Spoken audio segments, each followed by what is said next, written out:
उस पोर्टल ने हमारे को 300 करोड़ रुपए का नुकसान पहुंचाया। दिलाऊंगा उसी के हल्कम विद्वान में एक किसान ने पूछ लिया, ये 79 करोड़ रुपए बीमा किस चीज के दिला रहे हो? कृषि मंत्री के पास कोई जवाब है नहीं था। ज्यादा तो नहीं, 5000 क्विंटल सरसों मैं दिवाऊंगा, सरकार ने MSP पे खरीद लो। आज हमें मंदिर चाहिएंगे, हम मंदिर बना लेंगे भाई।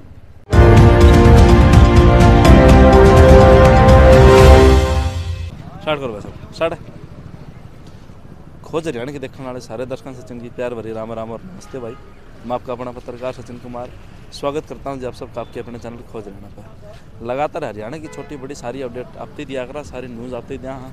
और अगर हाल चोट की मैं बात करूं, चुनावी दौर शुरू हो रहा है, बहुत नज़दीक चुनाव है, सर के ऊपर आ रहे हैं भाई। अप्रैल में MP चुनाव है। धरना की बात करा अगर, जो मैं मेन पॉइंट जो अपना है, इस नए साल में 2024 में बहुत सारे धरने आपने देखे हैं। कदे पटवारिया का धरना और उससे पहले भी ट्रक ड्राइवर का धरना। अब एक और धरना प्रदर्शन मैं आपने दिखाना चाहूँगा, कैमरामैन साथ कहूँगा सचिन भाई, जो धरना एक और आकर जाके शांतिपूर्वक सारे दिखा दे भाई, सबके चेहरे दिखा दे। लोकेशन की अगर बात करी जा तो जिला भिवानी, तहसील तोशाम और गांव मिरान का चोपलिया है भाई, यो मेन बस स्टैंड है जिसके ऊपर आप मौजूद हाँ। और ये जो पोस्टर है भाई ये दिखाइए सचिन, शांतिपूर्वक अखिल भारतीय किसान सभा खंड तोशाम भिवानी, जिसके द्वारा जो है भाई किसाना का धरना दिया जाना रहा है। अब के कारण है, क्यों ये धरना लाग रहे? इस साइड और आ जा ना, उस साइड की ओर दिखा दे जितने बैठे हैं। बहुत सारे लोग बड़ी संख्या में जो है भाई बस स्टैंड के ऊपर मौजूद हैं। अब के कारण है, के वजह है और क्यों ये धरना धर रखा है, वह सुनाएंगे भाई। अब वह बुझ जाएंगे। 4 तारीख को लगातार अपन ने धरना दिया मंत्री जी का आवास के सामने। 5 तारीख को स्वयं मंत्री जी से PWD रेस्ट हाउस में हमारी बातचीत हुई और बातचीत के दौरान जैसा मंत्री जी का रवैया किसानों के प्रति था, जाते ही उन्होंने उलाहना दिया कि तुम मेरे खिलाफ रहते हो। हमने कहा हम आपके खिलाफ नहीं है। जो उस कुर्सी पर बैठेगा, जिसकी जो जिम्मेवारी है, रिस्पॉन्सिबिलिटी है, जिसको हमारी समस्याओं का निराकरण करना है, हमारा विरोध उससे है। बाकी हमारा आपसे कोई व्यक्तिगत विरोध है नहीं है। और गणे से भले आप भी को नहीं, आप हमारे को जो किसान आंदोलन था हमारा 13 महीने का, आपने किन किन शब्दों का इस्तेमाल किया, एक बार आप अपने स्वयं में झांक करके देखें। तो उनने कहा भाई गैलरी गलती माफ, और आगे दोनों मिलके आप ठीक ठाक इसको चलाएं। हमने कहा यदि आप हमारी पैरवी ठीक करोगे, क्योंकि हमारे द्वारा चुने हुए प्रतिनिधि हो हमारे, और इस भिवानी जिले में दूसरा कोई मंत्री नहीं है, केवल आप अकेले मंत्री हो। हम नहीं चाहते कि आपकी मंत्रीशिप जा, हम चाहते हैं कि हमारे जिले में मंत्रीशिप रहे और हमारे जिले को, हमारे किसानों को ज़्यादा से ज़्यादा हित लाभ मिले। उस दिन थोड़ा बहुत ठीक ठाक लहजे में उन्होंने हमारे से बातचीत की और आश्वासन दिए। हमने कहा हम आपके आश्वासन से संतुष्ट हैं, प्रेजेंट में 2 बातचीत से, लेकिन हम आपको एक बात कहना चाहते हैं, झूठ मत बोलना। इस बातचीत से संतुष्ट हैं, लेकिन बातचीत का मतलब वो बातचीत है पूरी हो हमारी।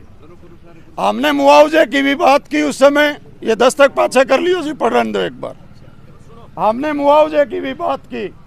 ये हमारे बीच में हमारे एग्रीकल्चर के ब्लॉक के अफसर खड़े हैं, गोहित साहब, ये किसान की हर बात को बड़े पॉजिटिव तरीके से लिखते हैं और कागज आगे वो ही चलेगा और उसी के आधार पर हमें कुछ मिलेगा जिस पे पॉजिटिव होकर के जाएगा। तो पिछला अपना जो 15, 16, 17, 18 जनवरी को बेशुमार ठंड पड़ी, उसकी वजह से हमारी सरसों की फसल में भारी नुकसान था। यहाँ से एग्रीकल्चर डिपार्टमेंट ने और पूरे जिला में रेवेन्यू डिपार्टमेंट ने न्यूनतम 25% खराबा और मैक्सिमम 49% तक खराबा दिखाया। और उसके अनुसार जो आंकलन बना पूरे भिवानी जिले का, वो 300 करोड़ रुपए का था। महकमे ने यानी कि डीआरओ ने कागज तैयार करके एफसी को भेजे, लेकिन सरकार ने हमारे साथ कारस्तानी की। आपको ध्यान होगा जब हमारी फसल कट रही थी सरसों की, गेहूं की, उस समय रोजाना बारिश, अंधड़े, एक दिन गामड़ी, दूसरे दिन थोड़ा सा बादल और तीसरे दिन बारिश, लगातार ये रहा। उस टाइम सरकार एक नई चीज लेके आ गई कि भाई किसी के जो नुकसान है वो कहाँ डाला जाए, पोर्टल के ऊपर डाला जाए। उस पोर्टल ने हमारे को 300 करोड़ रुपए का नुकसान पहुंचाया। सरकार ने क्या किया, कुछ किसानों ने, खास करके अपना अड़सी के, ये कतवार के, कुसिमाणा बारीवास का था, बुछाण का था, संडवा का था, आलमपुर का था, इन गामा में ओले भी आए थे उस बारिश के साथ। उन गामा का तो कुछ आ गया। केवल भिवानी जिले का 10 करोड़ 36 लाख रुपए था, वो इक्के दुक्के किसानों का आया। और उसके सारे हमारा वो 300 करोड़ का हमने तैयार नहीं की वो रिपोर्ट, वो किसने की थी? रेवेन्यू डिपार्टमेंट ने और कृषि विभाग ने मिलकर के तैयार की थी। एक तो हमारा वो 300 करोड़ रुपए सरकार की तरफ आज तक बकाया है, सरकार की रिपोर्ट है। नुकसान था किसान को। मैं अब भी साहब को कह रहा था, आप आ रहे हो, एक बार किसी भी एक सरसों के खेत में बढ़ के देख लो, आज सरसों के हालात है क्या है। फिर ये जो हमारा जो 120 करोड़ रुपए है, इसकी बाबत हमें काफी दिन तक टरकाया जाता रहा। मंत्री जी यहाँ आए थे, मिले थे ना अपने कुछ आदमी, क्या कहा था मंत्री जी ने? क्या कहा था? 15 दिन में आ जाएगा। 15 दिन की हमने कही थी 5 सितंबर को, एक महीना लगा लें तो 5 अक्टूबर, एक महीना और लगा लें तो नवंबर, दिसंबर भी गया, जनवरी भी गई और फरवरी भी जान लाग रही। किसान करे तो करे क्या? अब मैं साहब से बात कर रहा था, आप दे दो आश्वासन। ओड ब्योत किसी का नहीं है इस सरकार में, कोई आश्वासन दे दे, किसी का नहीं है ओड ब्योत की आश्वासन दे दे। और कृषि मंत्री स्वयं झूठ बोलते हैं या शिवानी रही, महीने पहले न्यू कहा कि आपको 79 करोड़ रुपए मुआवजा दिलाऊंगा। उसी के हल्कम विद्वान में एक किसान ने पूछ लिया, ये 79 करोड़ रुपए बीमा किस चीज के दिला रहे हो? कृषि मंत्री के पास कोई जवाब है नहीं था। भाई भरम की स्थिति में हम नहीं रहना चाहते, साथियों को रहना चाहते हो। मेरा तो कर्मचारी आंदोलन का अनुभव है, जब हमारी आंख लाल तो सरकार थोड़ी सी नीचे ने, और हम ढीले तो सरकार की आंखें लाल रहे। आंख लाल करना चाहते हो और कुछ लेना चाहते हो, इन 100-200 आदमियों से भी कुछ नहीं मिलने वाला है। इनसे हमें प्रश्न करने पड़ेंगे। 13 महीने अभी दिल्ली बैठे रहे, जिसमें हमारी प्रमुख 3 मांग थी। आज उन तीनों मांगों पर क्या हो रहा है? हमारी प्रमुख मांग थी एमएसपी मिले। आज से 4 दिन पहले का अखबार पढ़ लो कि हरियाणा में 14 फसलें एमएसपी पर खरीदी जा रही हैं। भाई ज्यादा तो नहीं, 5000 क्विंटल सरसों मैं दिवाऊंगा सरकार ने एमएसपी पर खरीद लो। आज नईडी भी नहीं, पुरानती पे खरीद लो। 5450 पे हम बेचन खातर तैयार बैठे जा। और एमएसपी का एक झुंझुना हमें थोड़े दिन के लिए दिया जाता है, 15-10 दिन का। अपन दोबारा आंदोलन किया, 2 दिन और खोल दी, लेकिन उसके बाद आधे किसानों की भी सरसों नहीं बिकी। सरकारी आंकड़े 30% सरसों कहा गई एमएसपी में बिकी। बाजरे का भावांतर का पैसा मिरान का आया है नम्रदार साहब की जगह, और कह के हैं भावांतर का पैसा खातों में डाल दिया गया। हम आज की फसल की भी करना चाहते हैं कि उसकी स्पेशल गिरदावरी हो। दूसरा बड़ा मुद्दा है हमारा एमएसपी से बिजली का। सरकार के कृषि सचिव ने लिख के दिया था 9 दिसंबर 2021 को कि भविष्य में हमें कोई बिजली का बिल नहीं लाएंगे, और लाएंगे तो किसान यूनियनों से, संगठनों से पूछ के लाएंगे। अब वो बिल लोकसभा में पड़ा है, ये 2024 के चुनाव हो जाइयो। गारंटी के साथ कह रहा हूं साथियों आपको, गारंटी के साथ कह रहा हूं, मीडिया के सामने कह रहा हूं कि इसे चौक पे बुला के मेरा हिसाब ले लियो। ये बिजली का जो आपको सस्ती बिजली मिल रही है, आने वाले में समय में आपको सस्ती बिजली नहीं मिलेगी।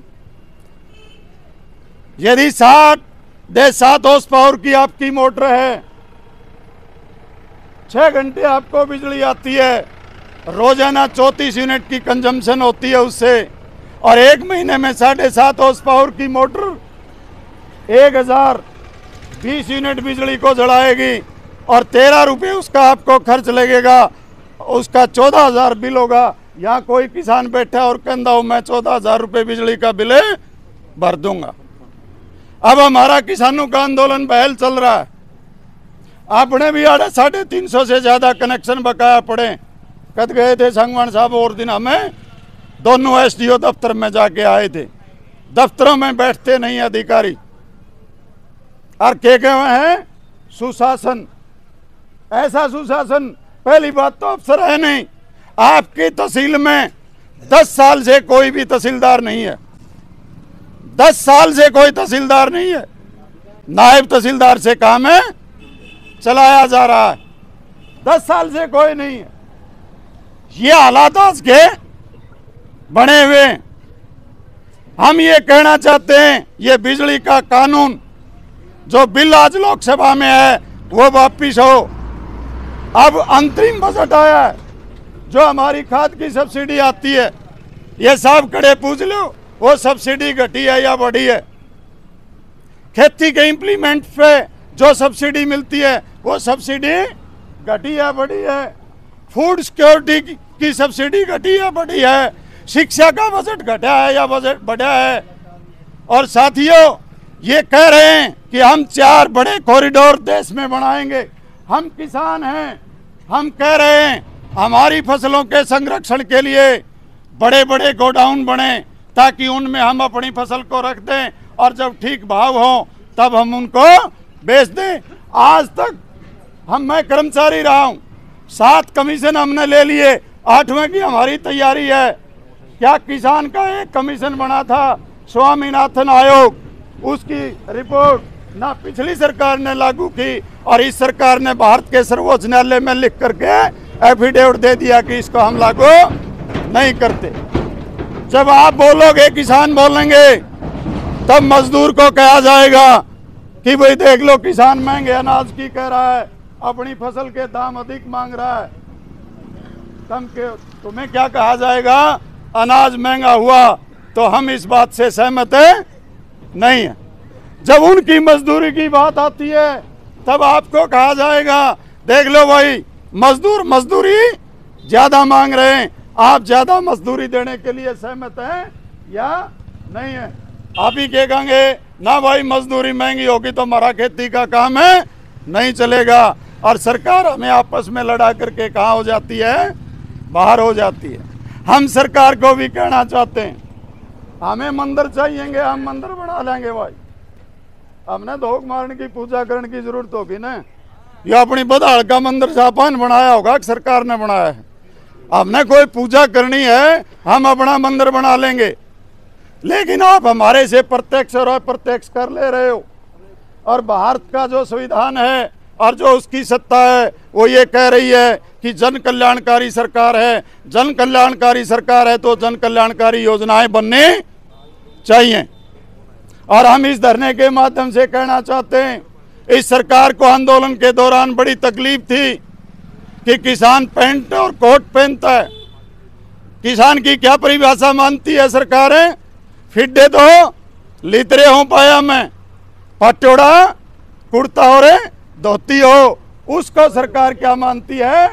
किसान मानती है। लेकिन इस 13 महीने का आंदोलन था, ये हमारे ही देश का नहीं पूरे दुनिया का एक ऐतिहासिक आंदोलन था। और इस किसान आंदोलन की यदि कोई बड़ी उपलब्धि थी तो वो 3 काले कानून जो लोग कहते थे मोदी है तो मुमकिन है और मोदी कभी पीछे नहीं हटता। मैं किसानों को सैल्यूट करता हूं कि अपने 13 महीने के आंदोलन के बाद वो काले कानून वापस करवाए। और कई बार अब भी हमारे साथी कह देते हैं कि उससे मिला क्या?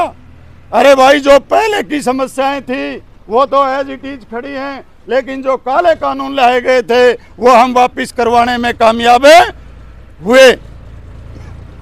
और आज आप विकसित देशों में, जर्मनी जैसे देशों में, फ्रांस जैसे देशों में देख रहे हो, जो हमारा ट्रैक्टरों का आंदोलन था वही टेक्निक वहां भी अप्लाई की जा रही है। और अब आपने इन कुछ दिनों के अंदर 2 बड़े आंदोलन किए हैं। एक आंदोलन हमारा चंडीगढ़ गवर्नर हाउस पे था। हमारे प्रधान जी ने वहां पंचकुला में जहां बैठे थे हम सेक्टर 5 में, एक बार कहा था कि कल हम अपना ज्ञापन देने के लिए ट्रैक्टर मार्च यहां से 1 बजे आरंभ करेंगे। पंचकुला के एसपी साहब 5 मिनट नहीं लगाई कि प्रधान जी ट्रैक्टर रहने दो, गवर्नर साहब को यहीं बुला देंगे।